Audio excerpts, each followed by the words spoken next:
Hi guys! Magandang araw! For today's video, magluluto tayo ng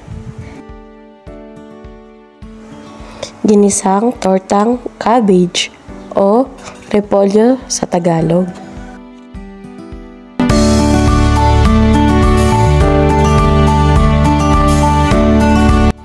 Tara, simulan na natin. Mag-iwa muna tayo ng repolyo.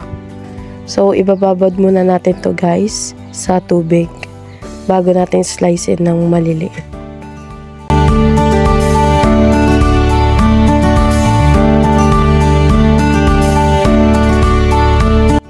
And then, next natin yung kamatis. Mga 2 peraso lang po, panggisa lang.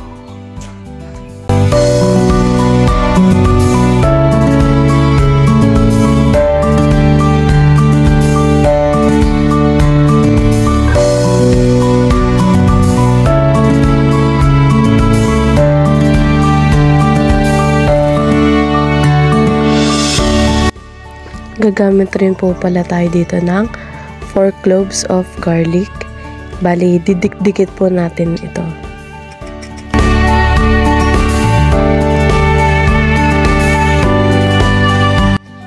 Balatan lang natin to guys, and then i-chop lang natin to finely.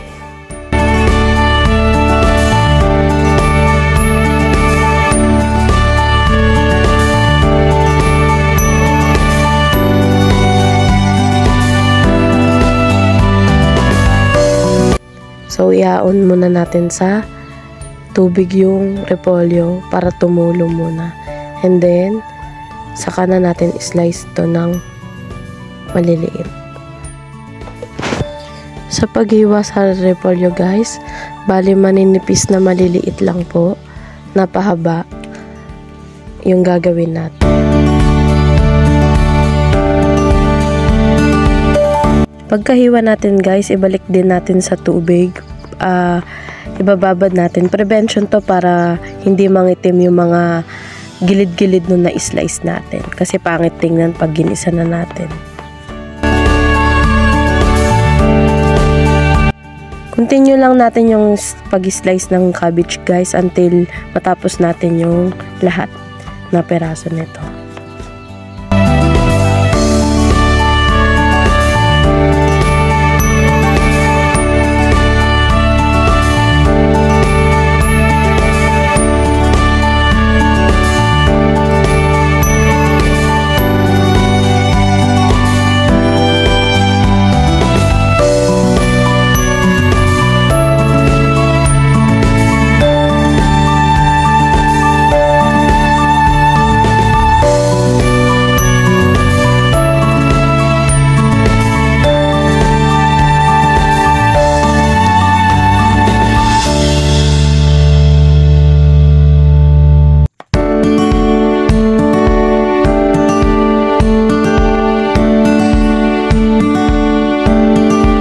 After ng 3 minutes, pagkahiwa natin, iahon na natin sa tubig to. Bali, nilagyan ko pala yung tubig na asin.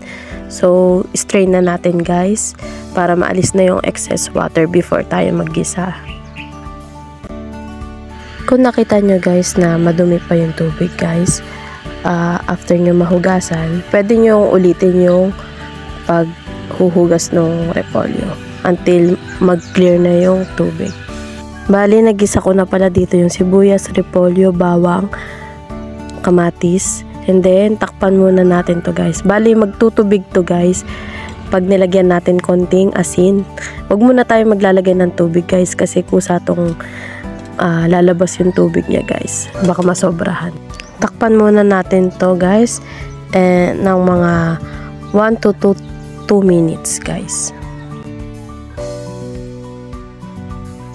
As you can see guys, gatong yung ginamit naming pangluto. So, pwede nyong i-adjust, bawasan yung apoy para hindi mabigla o masunog yung repolyo guys. Para slowly lang yung pagluto niya guys.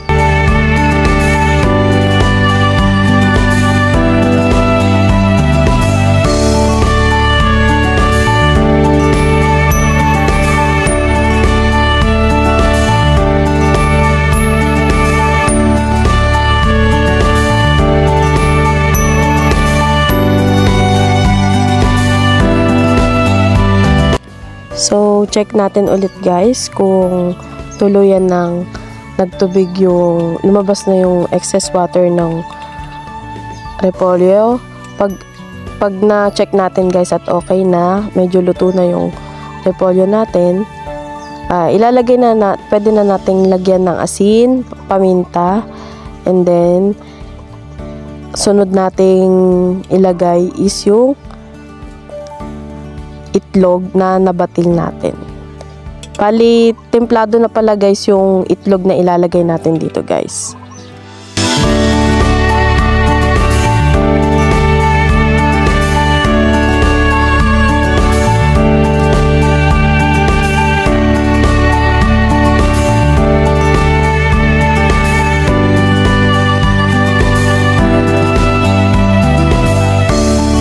So, konting trivia lang guys.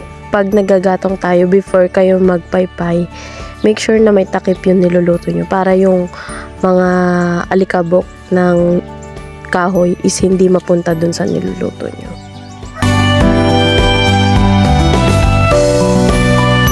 Makaraan ng ilang minuto, haluin natin to guys para maiwasan natin yung pagkasunog nung ilalim na part. So, mix it well lang guys.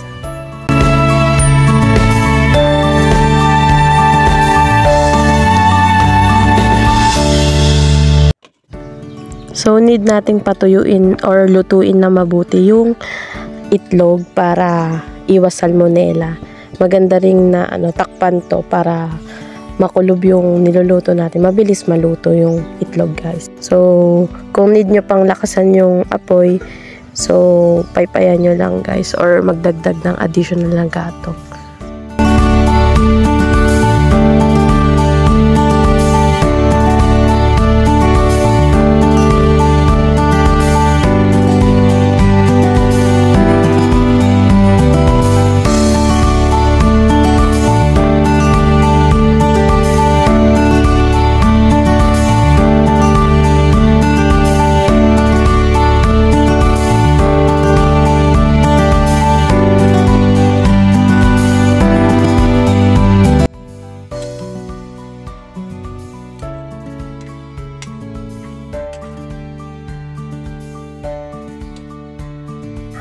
So, kung makita nyo guys na lutong-luto na, as in natuyo na yung mga itlog-itlog,